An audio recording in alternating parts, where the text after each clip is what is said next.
So it's time for the questions that we've resulted from the first two videos when I went into Newark.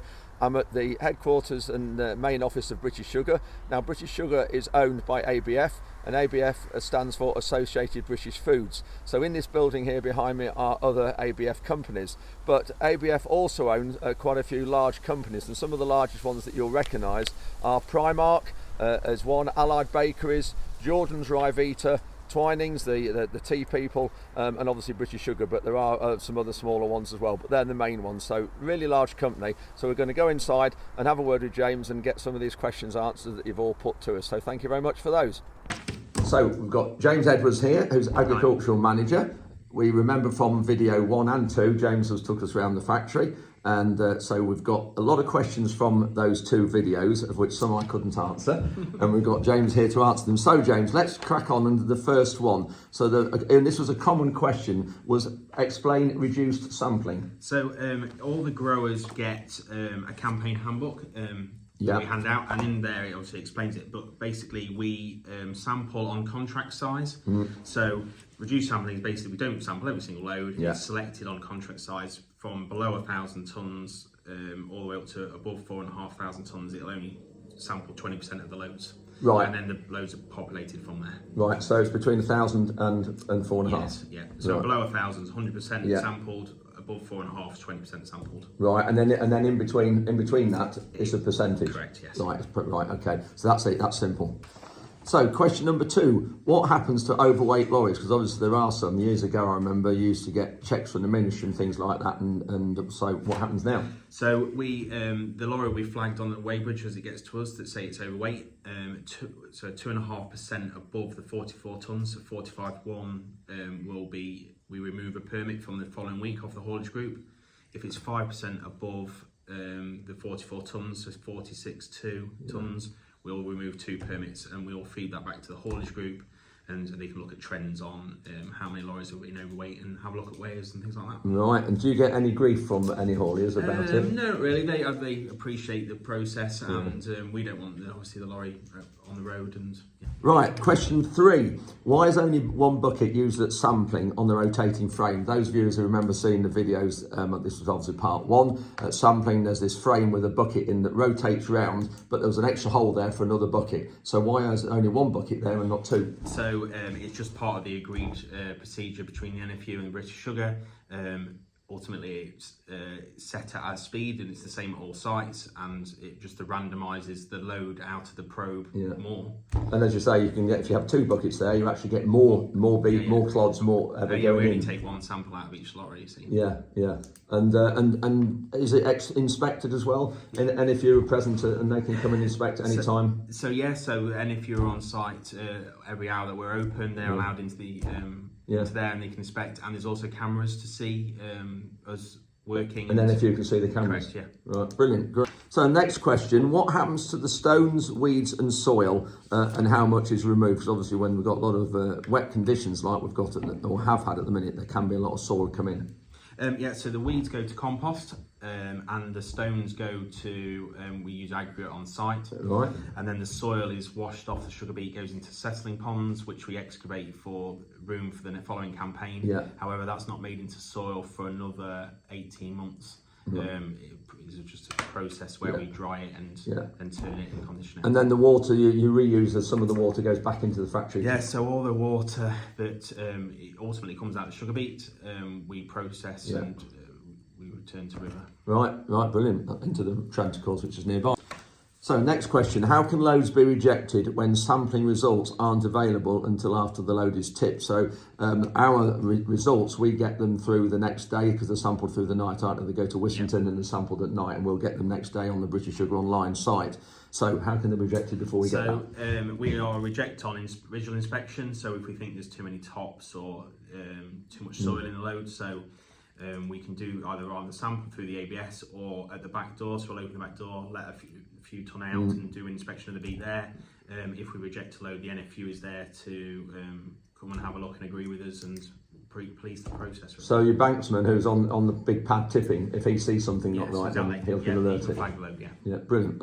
So next question, what goes on in the factory in the time the last beet goes in at the end of one campaign and until the start of the next? I know there's obviously lots of maintenance goes on. Yeah, so the extraction part of the factory that processes the sugar beet will shut down and maintenance, but the refinery will carry on for about 46 weeks of the year producing sugar. Part of the process is we split it so we can run our asset for longer. Right, and that's the case in every factory? Yes. Because obviously Berry is the one that does the packing, and so there's always sugar on the road. Yeah, so it's called a juice. We call it the juice run. So we want sugar across the year for our customers. So it's a way of doing that. So next question is regarding contract sizes, and some viewers will know we have a contract of 4,800 tonnes. There's obviously a lot smaller and there's a lot bigger. So what is your average tonnage size, James, for the whole system? Across the business is 3,000 tonnes. Really, 3,000. So right, so 4,800 we are. Yeah, that's interesting. So 3,000 tonnes. And is any factory, obviously Wissington has a more beet going in than other factories.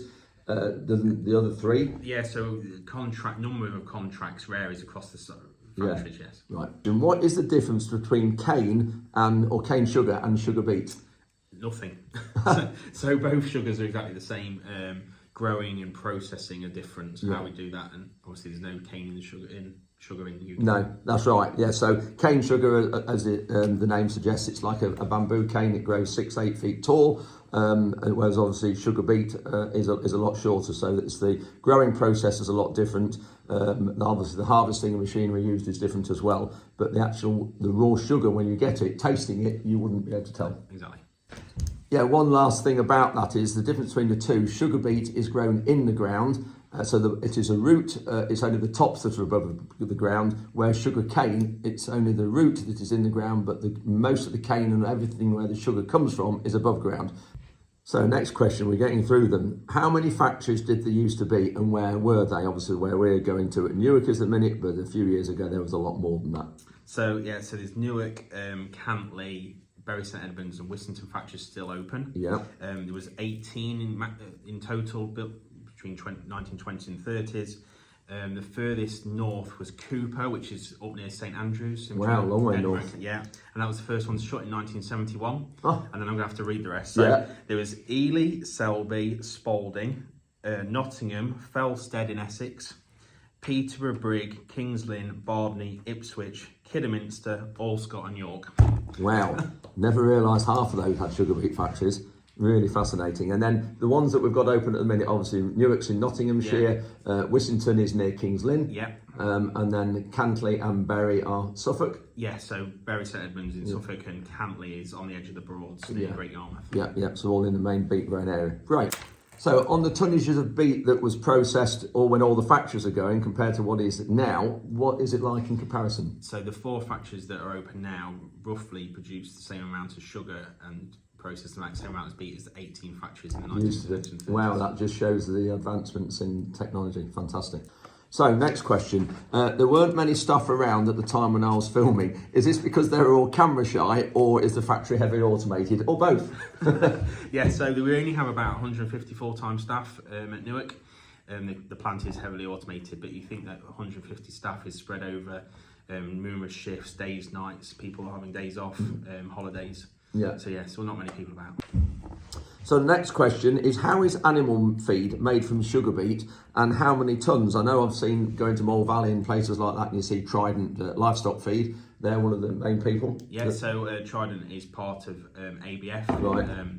We sell some as pressed pulp, which we don't do anything other than process and to get the sugar beet out, and then some we dry and pellet to make an animal feed, livestock pellet. Yeah. Question 12. From what they can see, there is no waste product at all. Is this true? Yeah, so we obviously try and use as much of the raw product that comes in. Yeah. Virtually no zero waste generated on site. The number is, we use is 200 grams per tonne of beet. And that is all the waste.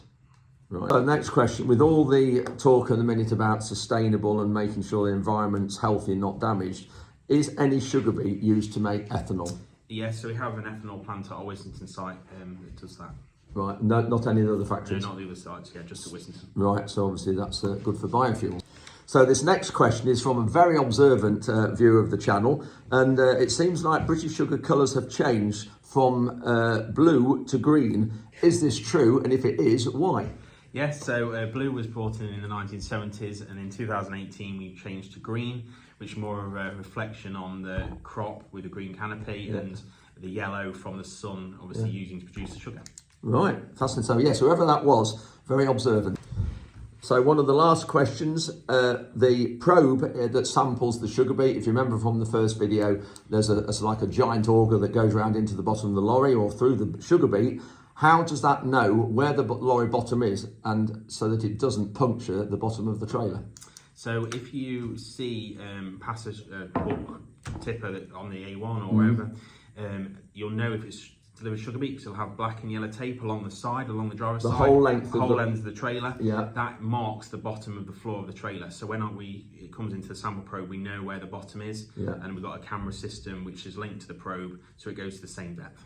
So this is the last question, and probably an important one. Factory investment. Obviously, we were linking this to the question where we were saying what happens to the factories between sugar beet finishing one campaign to the factory open the next time. There's a lot of maintenance goes on, we've heard about, but what investment do you look at throughout the season as well for all the factories? Yeah, so British Sugar's put nearly £200 million over the last 5 years into projects. Newark specific, we've got a new water treatment plant coming online this year. Yeah. We're looking at a more efficient turbine that produces power for the site and the steam. And over the last few years, we've had a new control system which controls everything on site, all the valves. So quite a lot going on, and we do that during obviously the off season. Right. So that is all the questions. You can see we've had a great long list of them there, and so thank you very much to James for taking us around the factory and also answering these questions and putting you on the spot.